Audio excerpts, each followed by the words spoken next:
o ministro do Supremo Tribunal Federal, Dias Toffoli, pode virar alvo de investigação sobre supostos repasses ilegais que teria recebido. Nesta terça-feira, a Polícia Federal encaminhou à Corte um pedido para abertura de inquérito, tendo como base o acordo de colaboração premiada do ex-governador do Rio de Janeiro, Sérgio Cabral. Segundo o político, Toffoli teria recebido 4 milhões de reais para favorecer 2 prefeitos do estado em processos no Tribunal Superior Eleitoral. O ex-governador disse que os pagamentos teriam sido feitos em 2014 e 2015 por Hudson Braga, ex-secretário de Obras do Rio de Janeiro. A delação aponta que os repasses teriam envolvido o escritório da mulher de Toffoli, a advogada Roberta Rangel. Tal situação se enquadraria como crime de corrupção passiva. Por meio de assessoria, o ministro do Supremo Tribunal Federal, Dias Toffoli, afirmou não ter conhecimento dos fatos mencionados e negou ter recebido valores ilegais. Também disse que não atuou para favorecer qualquer pessoa no exercício do cargo no judiciário brasileiro. Essa é a bomba que explodiu ontem em Brasília, né, Zé? Eu queria que você contasse um pouco pra gente como é que tá a repercussão dessa acusação que está sendo feita ao ministro Dias Toffoli e um raciocínio, né, Zé? Isso é muito sério e precisa ser investigado, né? E o Legislativo brasileiro vai investigar ou vai fingir que isso aí não existe? E o STF vai deixar investigar, né? Por enquanto está exatamente nessa notícia. Eu conversava com o deputado e, ironicamente, ele diz o seguinte, olha, mas que pessoalzinho honesto esse pessoal do Supremo, Procuradoria-Geral da República, né? Porque não apareceu nada em lugar nenhum até agora. O pau comendo aí nessa história do mensalão, da Lava Jato, e não apareceu ninguém do Supremo. Sim. A indicação é de que quando aparece alguém do Supremo em delação, diz o seguinte, ou da Justiça, diz, olha, isso aí não passa, se houver qualquer acusação na Justiça. E está mesmo indicando isso. Veja bem, o Sérgio Cabral já tem mais de 300 anos de condenação, né? Já ganha de todos os grandes criminosos do país. Ninguém tem mais de 300 anos de condenação. E ele decidiu fazer uma delação premiada e ninguém sabe o preço disso. Pode ser melhores condições para cumprir a pena, né? Nunca a liberdade, porque isso ficaria caro demais. E essa delação premiada foi homologada no Supremo pelo ministro Edson Fachin. Quando uma delação tem que passar pelo Supremo, significa que há indicados ali ou investigados com foro privilegiado, ministros do Supremo, deputados e senadores. E aí Edson Fachin homologou. Mas em seguida, o então presidente do Supremo, Dias Toffoli, arquivou 12 inquéritos que tinham como base a delação premiada, homologada por Fachin, de Sérgio Cabral. Então, assim, extinguiu isso do processo. Agora o assunto é retomado, com esse pedido de investigação da Polícia Federal, que pede para autorizar a investigação do Supremo. O ministro do Supremo só pode ser processado, só pode ser investigado com autorização do Supremo. E ele é julgado no próprio Supremo Tribunal Federal. É o melhor dos mundos. Agora, nessa história, esconde outro debate que a gente sempre fala aqui na Jovem Pan. Escritório de advogado se transformou em bunkers, em lugares blindados. E isso favorece a criar lavanderias de dinheiro. Todo o processo até agora, na Lava Jato, em todos os processos, tem sempre um advogado ou um escritório de advogado levando dinheiro. É o próprio caso do Sérgio Cabral, que tinha a mulher, né? O Wilson Witzel, uma mulher advogada, para lavar dinheiro. Por quê? O dinheiro que entra por um escritório de advocacia, ele não precisa ser explicado, né? Veja bem, o Duda Mendonça foi preso, processado, fez um acordo. O João Santana foi preso com a mulher dele, por quê? Recebeu o dinheiro do esquema do PT, um dinheiro ilegal. E os advogados que receberam dinheiro para a defesa de bandidos? De onde veio o dinheiro? De onde veio os milhões? Vieram os milhões, né? Então, são duas coisas. Primeiro, esta blindagem do Supremo e depois um ponto a ser discutido, inclusive pela OAB, né? Sobre essa situação dos escritórios de advocacia. Situação complicada que precisa ser investigada aqui no Brasil, né, Adriles? Você acha que é possível o Brasil ter o seu legislativo investigando o seu judiciário ou isso aqui sempre vai ser lenda? Bom, existe um regime de conluio implícito subliminar entre Congresso e STF, né? Porque metade do Congresso tem denúncias cabais de corrupção e a gente sempre sabe que, por exemplo, a CPI da Lava Toga, que está sempre por entrar, ou pedido de impeachment de ministros do STF, está sempre por entrar, não sai exatamente por uma chantagem subliminar e amistosa entre aqueles que detêm os processos contra o Congresso e o próprio Congresso, que é leniente em relação àqueles que detêm os processos contra si. Agora, outra pergunta também, o Supremo tem que dar vazão a esse inquérito, esse pedido de inquérito, ou seja, o Supremo, como o Zé bem disse, também é quem vai julgar os próprios ministros do Supremo em última instância. Então é aquela velha questão, quem é que vigia, o próprio vigia.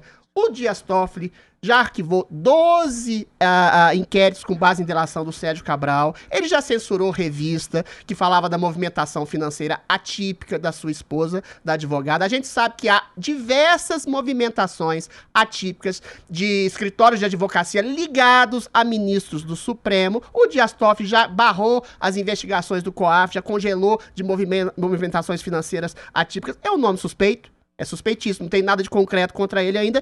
Há que se investigar e há que se permitir a investigação, né? Agora, todo o Supremo, sistematicamente, ultimamente, tem entrado numa seara de uma injustiça profunda e, assim, de uma extrema leniência com a corrupção e com a criminalidade, sob o subterfúgio de dar menos punibilidade, ou seja, mais garantias de leis, que é a tradição velha da justiça brasileira, né? Quebrou a justiça, a prisão em segunda instância, soltou Lula, massacrou a Lava Jato. A questão que se coloca é: quando que o Supremo vai sair da sua aura sacrossanta de autoproteção corporativa, e um ministro protege o outro, a gente sabe disso, e vai se tornar ele também dar cara a tapa, como todos os atores políticos brasileiros têm dado?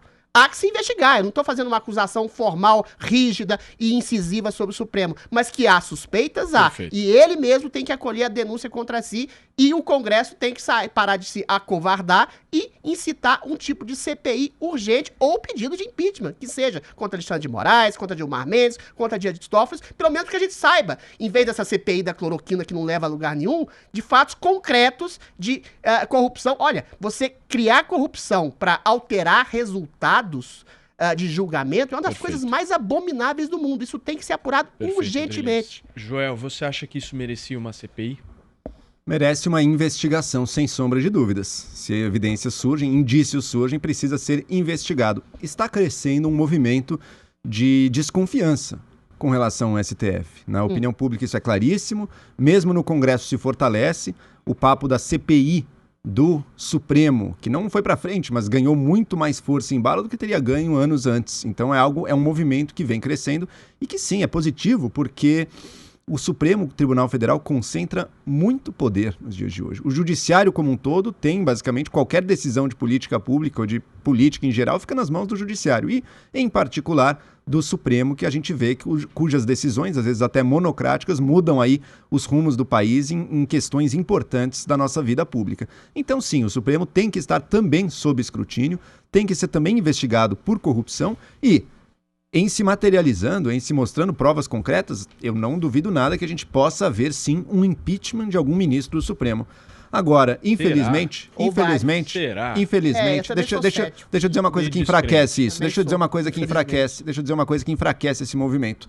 Muita gente que pede impeachment do Supremo não pede por questões de ética ou por questões de possível corrupção.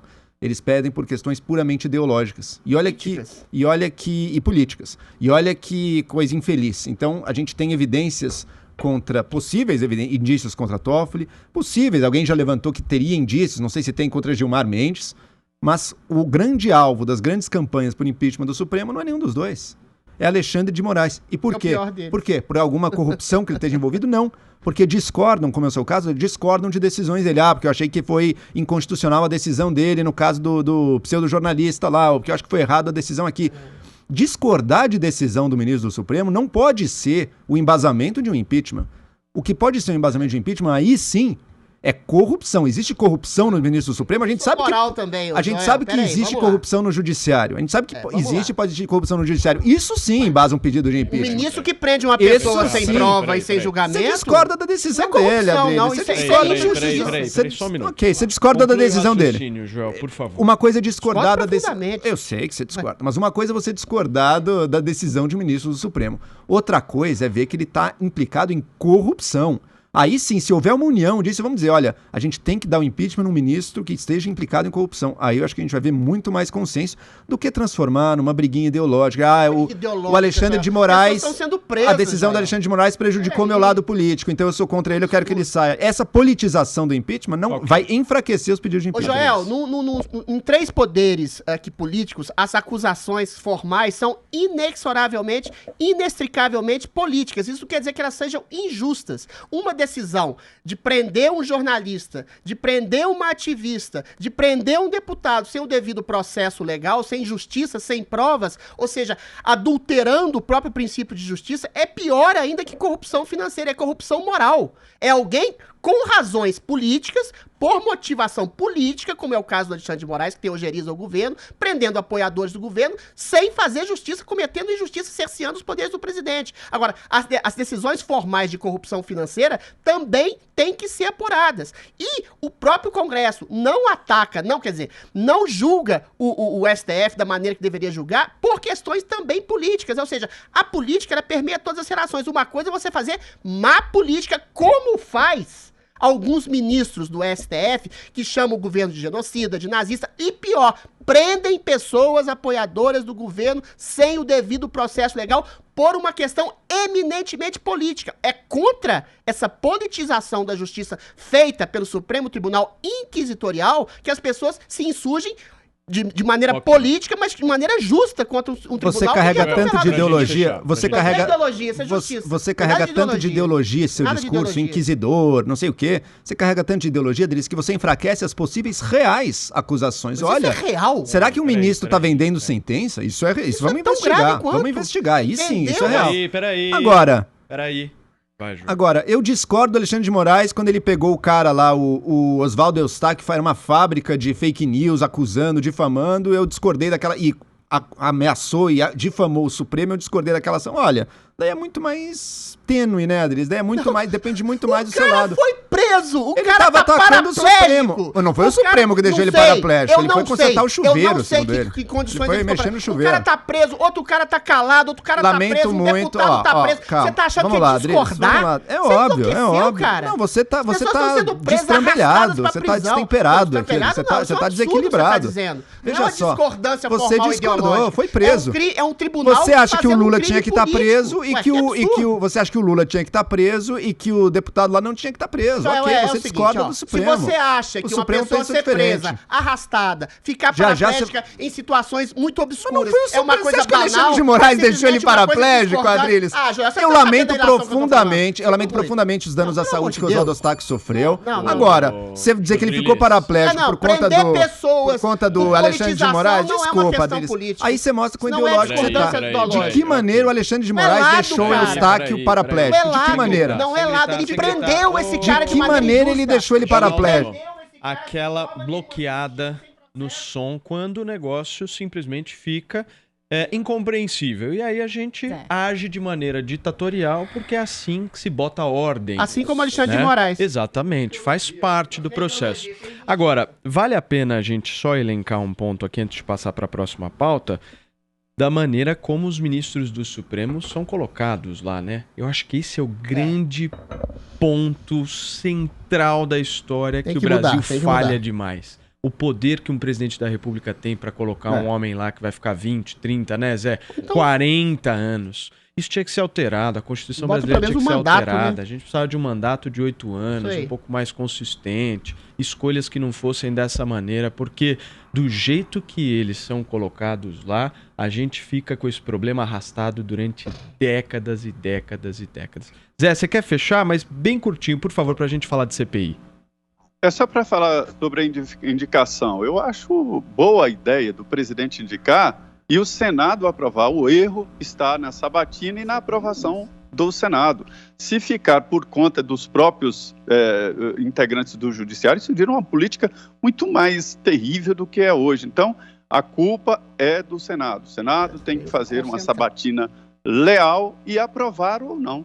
O poder não é só do presidente. Eu, por exemplo, acho que o presidente Jair Bolsonaro não tem força para indicar o André Mendonça agora.